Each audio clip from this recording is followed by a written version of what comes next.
श्री शिवाय नमस्तु भयम। दोस्तों, जैसा कि आप सभी लोग जानते हैं कि 7 जुलाई 2026 यानी मंगलवार को पड़ रही है आषाढ़ मास की कृष्ण पक्ष कालाष्टमी तिथि। और दोस्तों, यह वह तिथि है जो आषाढ़ मास में पड़ने वाली सबसे बड़ी तिथि है, क्योंकि यह मंगलवार के दिन पड़ रही है और इसका बहुत ही बड़ा और विशेष महत्व होता है। पूज्य गुरु जी ने कहा है कि अगर कभी भी मौका लग जाए और आषाढ़ मास की कालाष्टमी तिथि मंगलवार को पड़ जाए तो आप लोगों को एक छुटकी काला तिल वाला उपाय तो अवश्य ही करना चाहिए। इन दोनों का संयोग बहुत ही कम आता है। इसी के साथ में गुरुजी ने अपनी शिव पुराण कथा में बताया है कि इस दिन आपको एक छुटकी काला तिल वाला उपाय तो आपको अवश्य ही करना चाहिए, क्योंकि ऐसा दिन पूरे साल में सिर्फ एक ही बार आता है। और दोस्तों, आप सभी लोग जानते हो कि मंगलवार कालाष्टमी तिथि का अगर सबसे बड़ा कोई उपाय है तो वह एक छुटकी काला तिल वाला उपाय है। तो दोस्तों, मंगलवार कालाष्टमी तिथि के दिन आप लोगों को इस एक छुटकी काला तिल वाला उपाय को जरूर करना है। बहुत सारे लोग होंगे जिन लोगों ने इस उपाय को ना किया हो, मतलब पूरा साल निकल गया, उन्होंने किसी भी दिन इस छुटकी काला तिल वाला उपाय को ना किया हो। पर दोस्तों, आपके पास एक आखिरी मौका बचा हुआ है, जो कि 7 जुलाई मंगलवार कालाष्टमी तिथि के दिन है। इस दिन आप लोगों को इस वाले उपाय को जरूर कर लेना है। भले ही आपने पूरे महीने भर इस उपाय को ना किया हो, पर अगर आपने इस महीने के मंगलवार कालाष्टमी तिथि के दिन अगर इस वाले उपाय को कर लिया तो आपको इस उपाय को करने का वो फल मिलेगा जिसकी आपने कभी कल्पना भी नहीं करी होगी। इसीलिए आप लोग इस वाले उपाय को एक बार जरूर कर लेना है, ताकि आप लोगों के हाथ से ये मौका ना जा सके और आपको इस उपाय को करने का फल मिल सके। दोस्तों, यह उपाय पंडित जी ने अपनी अभी की ही श्री शिव महापुराण की कथा में बताया है। उपाय को आज हम आपको बहुत अच्छे से समझाने वाले हैं। इस वीडियो को देखने के बाद इस उपाय को समझने के लिए आपको कोई और वीडियो को देखने की जरूरत नहीं पड़ेगी। तो चलिए दोस्तों, उपाय को शुरू करते हैं। देखिए, यह है इस आषाढ़ मास के मंगलवार कालाष्टमी तिथि के दिन। यह इतना खास होता है, इतना महत्वपूर्ण होता है, देखा गया। कभी कभी बड़े बड़े पूजा पाठ अनुष्ठान से जो मनोकामना पूर्ण नहीं होते, वह आषाढ़ मास की मंगलवार कालाष्टमी तिथि के दिन एक छोटे से उपाय करने से ही आपकी मनोकामना पूर्ण हो है। और बहुत सारे लोगों ने इस उपाय को किया भी है और उनको इस उपाय को करने का फल भी जरूर मिला है। अगर आप लोग भी इस उपाय को करना चाहते हैं तो आप इस उपाय को पहले अच्छे से समझ लेना, सुन लेना, उसके बाद करना। आपको इस उपाय का फल जरूर मिलेगा। और इस उपाय को कर लेने से आपके घर में चाहे किसी भी प्रकार की दुहक और समस्या क्यों ना चल रही हो, आपको उसका कारण भी नहीं पता है कि भाई ये समस्या किस कारण से चल रही, उसका कुछ भी कारण हो सकता है, जैसे पितृदोष हो सकता है या किसी भी तरह का मंगल दोष भी हो सकता है। तो इस दिन आप लोगों को ये वाला उपाय कर लेना है। ये एक ऐसा उपाय है जिस उपाय को अगर किसी विशेष दिन पर किया जाए तो भाई उस विशेष दिन का जो है वह तो हमें मिलता ही मिलता है, पर हमने उस दिन पर इस उपाय को किया है तो हमें उससे भी बड़ा फल मिलता है, और फल बहुत जल्दी मिलता है, क्योंकि आप इस उपाय को बहुत ही बड़े और विशेष दिन पर रहे हो। तो चलिए अब उपाय के बारे में बात करते हैं, लेकिन उससे पहले आप लोगों को यह जानना आवश्यक है कि आखिर ये उपाय किस समय करना है, किसको करना है और कैसे करना है। तो चलिए हम आगे आपको वीडियो में एक एक करके बता देते हैं। लेकिन उससे पहले अगर आप लोग हमारे चैनल पर पहली बार आए हैं या फिर मेरी आवाज आज पहली बार सुन रहे हैं तो हमारे चैनल को सब्सक्राइब जरूर कर लेना और इस वीडियो को लाइक करके कमेंट बॉक्स में श्री शिवाय नमस्तु भयम ओम नमः शिवाय जरूर टाइप कर देना।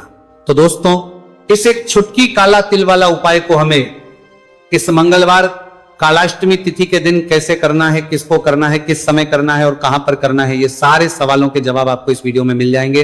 और जो ये वीडियो देखेगा भाई, उसको एक छुटकी काला तिल वाला उपाय जरूर करना चाहिए, क्योंकि इस दिन काला तिल का भी बहुत ही बड़ा और विशेष महत्व होता है। और बात आ जाए एक छुटकी काला तिल वाला उपाय की, तो ये सोने पे सुहागा वाली बात हो जाती है और ये एक बहुत ही बड़ा उपाय हो जाता है इस मंगलवार कालाष्टमी तिथि का। तो अब दोस्तों, इस एक छुटकी काला तिल वाला उपाय को आखिर करना किसको है, सबसे पहले हम लोग वो बात जान लेते हैं। तो देखो, घर की जो बड़ी माताएं बहनें होती हैं, उन माताओं बहनों में से कोई भी एक बड़ी माता बहन इस वाले उपाय को कर सकती है। और दोस्तों, अगर आप तो अपने घर में से सभी सदस्यों को भी इस उपाय को करवा सकते हैं। अगर किसी व्यक्ति की खुद की कोई मनोकामना है, खुद की कोई दुख और परेशानी है जो कि वह अपने लिए ही करना चाहता है इस वाले उपाय को, तो वह खुद अपने लिए भी कर सकता है। बाकी अगर कोई घर में से ऐसा है जो कि अपने पूरे घर परिवार की सुख और शांति के लिए ये वाला उपाय करना चाहता है, तो भाई वो भी कर सकता है, उसमें भी कोई दिक्कत वाली बात नहीं है। कहने का मतलब है कि इस उपाय को हर एक सदस्य भी कर सकता है और पूरे घर परिवार के सदस्य के लिए घर की बड़ी माताओं बहनों में से कोई एक माता बहन भी कर सकती हैं। माताएं बहनें अगर घर में उपस्थित ना हो या वो ये वाला उपाय ना कर पा रही हो, तो फिर घर का कोई बड़ा सदस्य भी इसे एक छुटकी काला तिल वाला उपाय को कर सकता है, चाहे फिर वो पुरुष ही क्यों ना हो, उसमें कोई भी दिक्कत वाली बात नहीं है। उसके बाद में दोस्तों जो अगला प्रश्न निकल आता है वो यह आता है इस उपाय को लेकर कि आखिर इस उपाय को हमें किस समय करना है, सुबह के समय करना है कि शाम के समय करना है। तो देखो इस वाले उपाय को आप लोग सुबह के समय भी कर सकते हो और शाम के समय प्रदोष काल में भी करना है सकते हो। अब अगर आप पूछो कि भाई सबसे उत्तम समय कौन सा रहेगा इस एक छुटकी काला तिल वाला उपाय को करने का, तो हम आपसे बस यही कहेंगे कि इस उपाय को आप सुबह के समय करेंगे तो ज्यादा बेहतर होगा। बाकी अगर प्रदोष काल शाम के समय भी करेंगे तो भी अच्छा होगा, उसमें कोई भी दिक्कत वाली बात नहीं है। तो अब दोस्तों जो अगली सबसे बड़ी और महत्वपूर्ण बात आती है वो ये आती है कि सुबह अगर हम उपाय को करेंगे तो हमें कितने बजे से लेकर कितने बजे तक के बीच में करना है, और शाम के समय प्रदोष काल में करेंगे तो हमें कितने बजे से लेकर कितने बजे के बीच में करना है। तो देखो सुबह जितनी जल्दी हो सके आप उपाय को करने की कोशिश करना कि अगर किसी कारणवश लेट भी हो जाओ, थोड़ी देर भी हो जाए, तो 10 या 11 बजे तक भी आप उपाय कर लेना, पर 12 बजे से ज्यादा देरी ना हो, ठीक है, इस बात का ध्यान रखना। उसके बाद में दोस्तों अगर शाम के समय प्रदोष काल की बात करें, प्रदोष काल का जो समय है होता है वो शाम के 6 बजे से शुरू हो जाता है, मतलब शाम के 6 बजे से लेकर 7 बजे के बीच का जो समय होता है ये समय प्रदोष काल का समय होता है।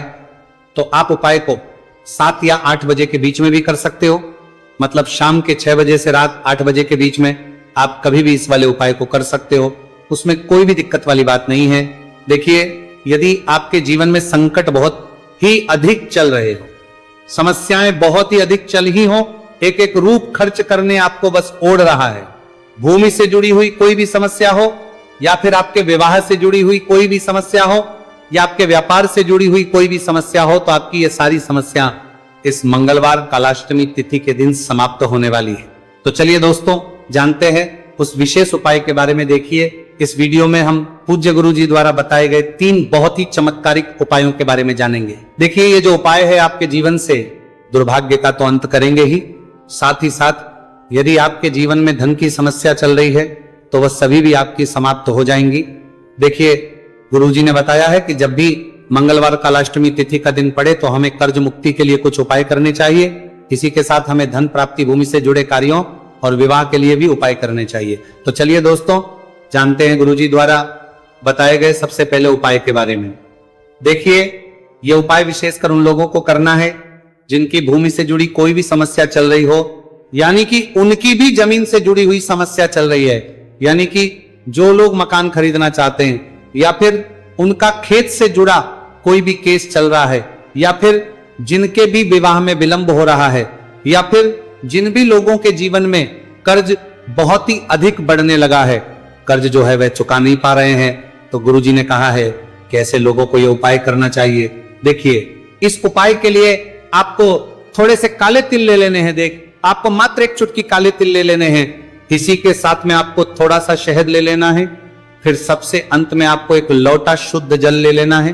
तांबे के पात्र के अंदर आपको अपने घर से शुद्ध जल ले लेना है और इन सभी सामग्रियों को आपको लेकर के पहुंच जाना है भगवान शिव के मंदिर में। देखिए पूज्य गुरुजी ने बताया है कि इस उपाय को आप सुबह से लेकर के शाम तक किसी भी समय में कर सकते हैं। देखिए मंदिर पहुंचने के आप जो काले तिल लेकर के गए थे उनमें आपको थोड़ा सा शहद लगा लेना है।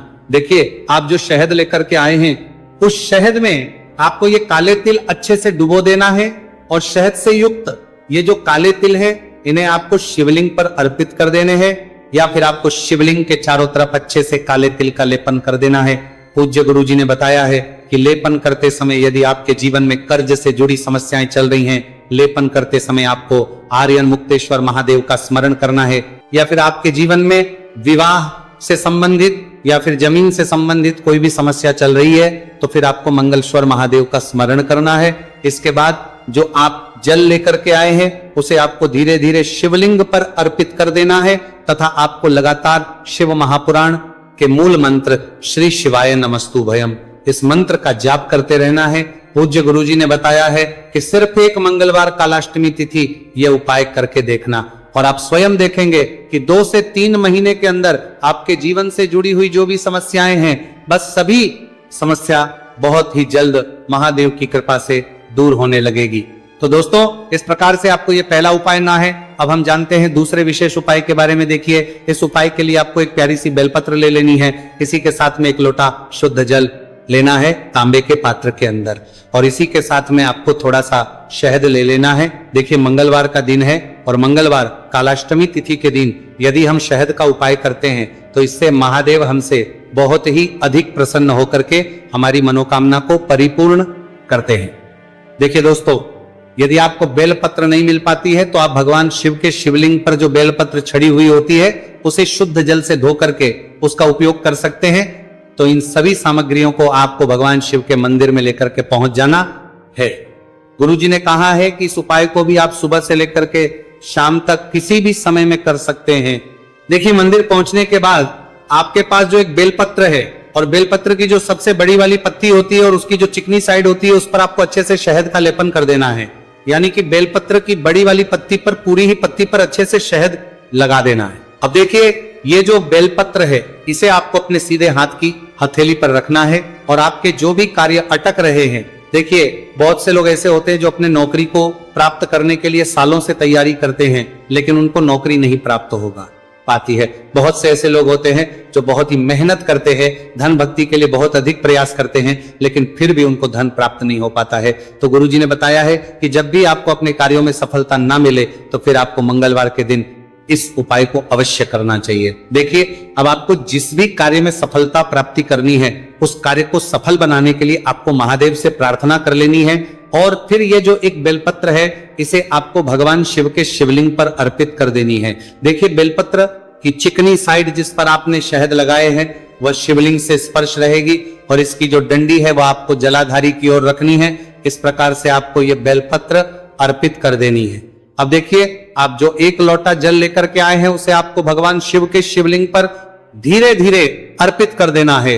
श्री शिवाय नमस्तुभयम इस मंत्र का जाप करते हुए देखिए जैसे ही यह जल शिवलिंग से होकर के जलाधारी की ओर बह करके आएगा तो इसे आपको थोड़ा सा अपने सीधे हाथ की हथेली में झेल लेना है। इस जल को आपको अपनी दोनों आंखों पर लगा लेना है और इस जल का थोड़ा सा छिड़काव आपको अपने शरीर पर कर लेना है। पूज्य गुरुजी ने बताया है कि जब भी हम मंगलवार के दिन शहद वाली बेलपत्र शिवलिंग पर अर्पित करते हैं तो इससे हमें महादेव हर कार्य में सफलता प्राप्त करवाते हैं। यदि हमें अपनी मेहनत करने के बावजूद भी पर्याप्त मात्रा में सफलता नहीं मिल पा रही है तो गुरुजी ने कहा है कि आपको मंगलवार कालाष्टमी तिथि के दिन यह चमत्कारिक उपाय अवश्य ही कर लेना है। अब दोस्तों हम जान लेते हैं गुरुजी द्वारा बताए गए तीसरे विशेष उपाय के बारे में। देखिए इस उपाय के लिए भी आपको मात्र 1 लोटा शुद्ध जल ले लेना है तांबे के पात्र के अंदर। फिर इसी के साथ में आपको एक प्यारी सी बेलपत्र ले लेनी है। बेलपत्र आपको ध्यान रखना है कि कैसे भी कटी हुई खंडित नहीं होनी चाहिए। अब देखिए मात्र 2 सामग्री लेकर के आपको भगवान शिव के मंदिर में पहुंच जाना है।